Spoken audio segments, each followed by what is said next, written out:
Hey, what's up everybody? Dr. Ryan Weaver here for part 3 of our January Spinal Workshop. Today we are going to be discussing diet, and the things that we're going to discuss about today are really like superficial level, very surface level. Let me rephrase that, because this can really get out of hand quickly and dive into a lot of different gopher holes. So again, we do these spinal workshops to continue to bring education to you. A lot of this has been talked about in mainstream. A lot of people don't understand some of these things.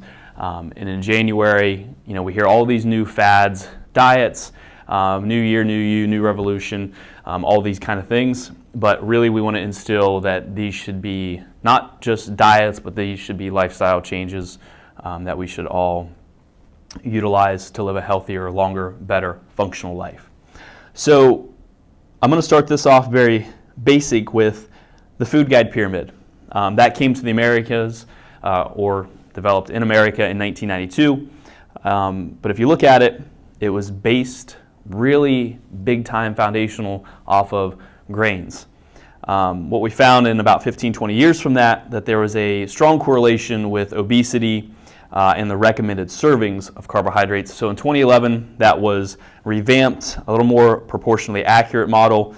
One of the ones that you can see, I've seen ones from Harvard, or more angled upward vertical than horizontal, but replacing a lot of the junk carbs with leafy greens, legumes, nuts, and seeds. So again, just as they said, they found a high excess of carbohydrates leading to excess fat, adipose tissue, obesity, which is something we're going to talk about here in just a moment, coming back to proteins, carbohydrates, and fats. So one of the things I always go with, again, and I am not perfect. There are little sweets and junk food that I like that's not a really good thing, but I keep it very, very, very minimal. So if you can't grow it or kill it, don't eat it. You've probably heard this a time or two. Keep on the outside of the grocery store because those are those things that, again, are grown or killed. So also, if there's an expiration date that is very excess, hey, this should last 5 years. Probably something I would probably try to stay away from as much as possible. And again, one of the statements that I love, the best diet's the one that you stick with and utilize. So some of this we talked about last year. When you look at labeling on certain things, I try to personally stay as organic, non-GMO, natural. If you have a garden, if you have your own animals, it's a big thing nowadays. Try to stick with those things. One of which, back up to the food guide pyramid, a hot topic is dairy. This may be a little conspiracy, but when you look at a lot of allergies and things like that, or at least why we develop some of the allergies, again, it is my belief that if we had milk cows or things that weren't so heavily medicated, or if it was just a cow, not all this GMO and everything there, that if we could get that potentially like raw milk, maybe we would have less of that. Again, I have no proof of that. That's just my theory.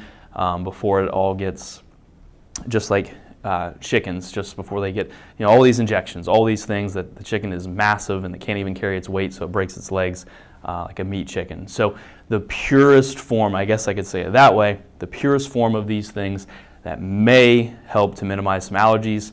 Again, that is just my opinion and speculation, but I personally try to stay away from that and just try to avoid dairy and get other sources of some of those nutrients. Next one, water. I think this was actually brought up to us a lot throughout the last few weeks. I briefly talked about this, but another why should we try to drink water and why should we try to drink it earlier in the morning is obviously keeping you hydrated, but at night we have a buildup of carbon dioxide in our bloodstream. So in the morning, trying to flush all of that out. Dr. Jake shared this with me. It's the first time I actually heard of it, but calling it an internal bath or shower. One of the first things we do when we get up in the morning, maybe bathe yourself, helps you get woke up. But within our insides, to try to get rid of and excrete that excess carbon dioxide that was built up through the night from sleeping.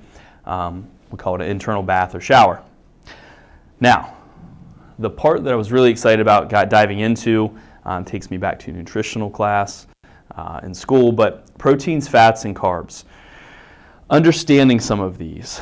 Well, the main one that I want to talk about today is kind of carbs and fats, and what diets are the best. You see paleo diet, you see DASH diet, you see Mediterranean diet, all of these fasting, you see all these different ones. But really I just wanted to kind of break this down into understanding when we ingest or eat fats or carbs, what really happens to it. Some of the things you hear, fat doesn't make us fat. Well, again, understanding this hopefully can shed some light on that. But understanding caloric intake should support energy and exercise demands. It should not support excess. If we have that, that's where we get into trouble.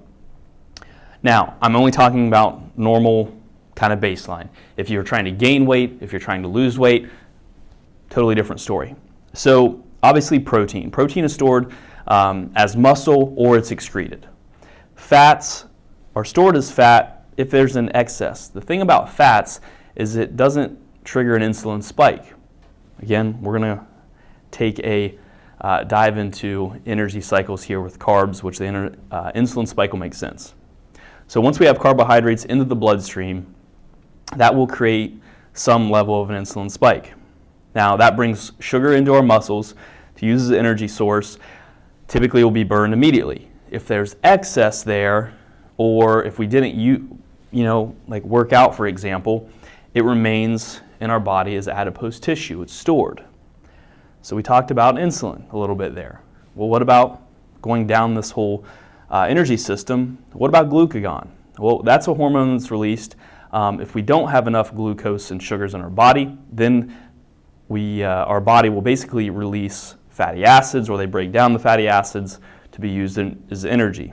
Again, we're going to keep this very super level or superficial level, surface area.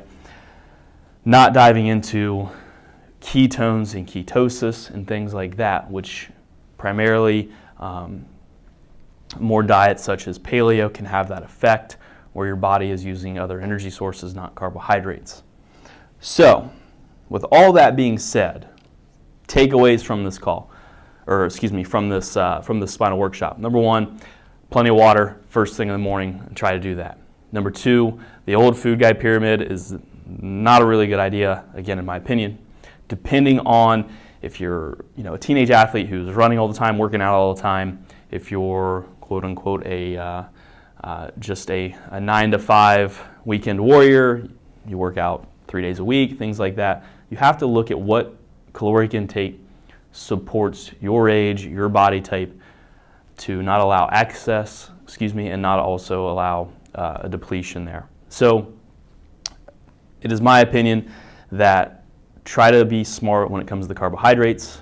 Okay, I'm not telling you to eat total fats either. I'm not a nutritionist, but look at the quality of foods that you're eating and how much, because it's very, very easy to load up on excess carbohydrates because they're so readily available in America now more than ever.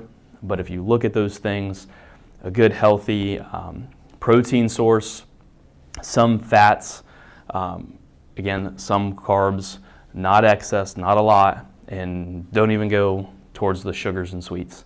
Maybe once a month, try that to reward yourself. But again, a lot of this, as I said earlier, this year, when it comes to setting goals, discipline allows us to be more effective in anything and everything that we do, mentally, physically, and health-wise. So thank you all for tuning in here. We look forward to next week, our part 4 of this conversation, our last one. And either Dr. Jake or myself will be doing that. I believe that topic is exercise. So that'll be our full January already. The month is almost done. So we look forward to seeing you then. Thanks again for tuning in. We'll see you soon.